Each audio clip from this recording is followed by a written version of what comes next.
Di ujung Gang Melati, ada satu gerobak bakso yang tak pernah absen sejak 15 tahun lalu. Lampunya temaram, digantung dengan kabel yang sudah menguning. Di sisi gerobak, tertulis dengan cat merah yang mulai pudar. Bakso Malam Bang Jaya buka sampai habis. Orang-orang sekitar memanggilnya Abang Jaya. Tak ada yang tahu pasti sejak kapan ia mulai berjualan sampai lewat tengah malam. Sebagian bilang karena rezeki malam lebih deras. Sebagian lagi berbisik karena ada pelanggan yang hanya datang saat jam menunjukkan lewat pukul 12.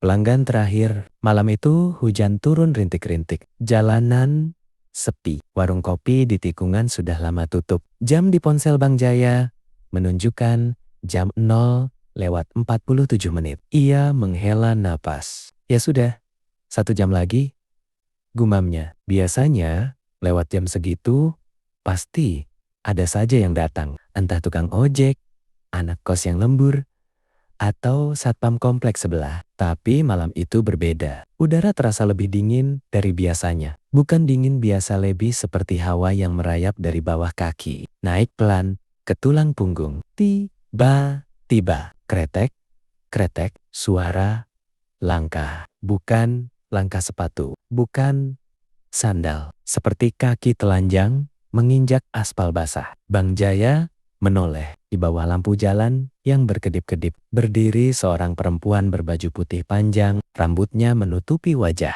Kakinya kotor, seperti habis berjalan jauh, tanpa alas. Bang, suaranya lirih, hampir seperti desahan angin. Masih ada bakso? Bang Jaya menelan ludah. Masih ada, selalu ada. Ada, Mbak?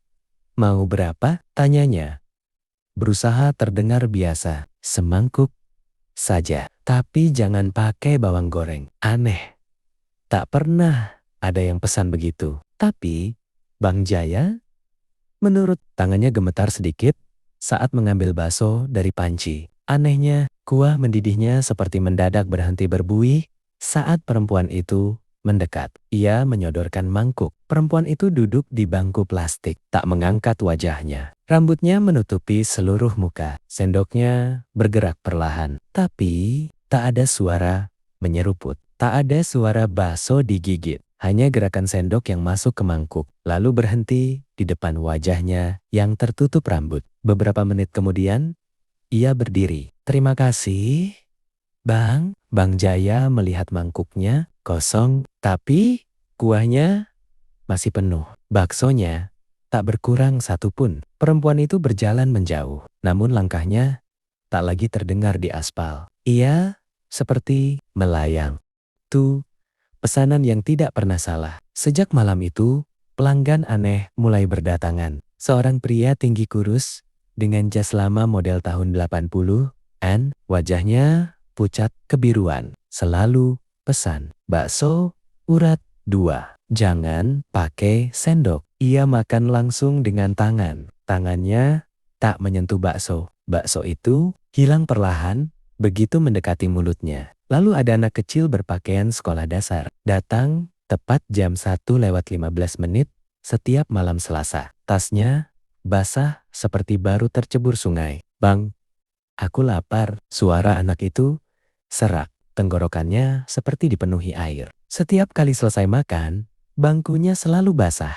Tapi Bang Jaya tak pernah salah melayani. Tak pernah mengusir. Tak pernah bertanya. Karena ia tahu 15 tahun lalu saat pertama kali berjualan di Gang Melati, ia pernah hampir bangkrut. Dagangannya tak laku. Hutang menumpuk.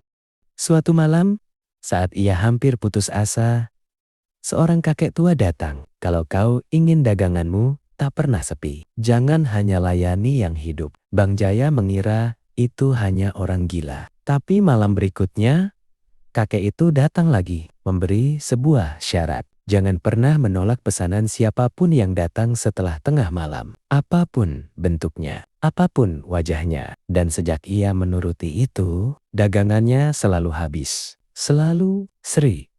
Malam yang berbeda. Namun, semua berubah pada malam Jumat Kliwon. Hujan turun deras. Angin kencang membuat lampu gerobak bergoyang. Jam menunjukkan jam 2:03. Belum pernah ada pelanggan datang lewat jam 2, tapi malam itu seluruh lampu jalan padam bersamaan. Hanya lampu gerobak Bang Jaya yang menyala. Dari ujung gang muncul sosok tinggi besar. Bukan berjalan, bukan melayang. Ia seperti merangkak berdiri. Tubuhnya tinggi, hampir menyentuh kabel listrik. Lengannya panjang sampai menyapu aspal. Wajahnya tak jelas, seperti kabut hitam dengan 2 titik merah menyala. Setiap gerakannya membuat suara retakan kecil di udara. Ia berhenti tepat di depan gerobak. "Abang," suaranya menggema. Bukan dari mulut, tapi dari segala arah. "Aku lapar." Bang Jaya merasakan lututnya lemas. Tapi ia ingat syarat itu. Jangan pernah menolak. "Mau berapa?" Suaranya hampir tak keluar. Semua itu belum pernah terjadi. Bang Jaya mulai memasukkan seluruh bakso di panci ke dalam mangkuk besar. Kuah dituangkan sampai penuh. Tangannya gemetar hebat. Makhluk itu tak duduk, tak membungkuk. Bakso dalam mangkuk besar itu terangkat sendiri ke udara. Satu persatu, bakso hancur menjadi asap hitam sebelum mencapai wajahnya. Kuahnya mengering seketika. Dalam hitungan detik, panci Bang Jaya kosong. Benar-benar kosong. Makhluk itu diam beberapa saat, lalu tertawa. Tawa yang bukan suara, tapi getaran yang membuat kaca gerobak retak halus. "Terima kasih." Tari mata abang, lampu gerobak padam. Saat menyala kembali makhluk itu hilang.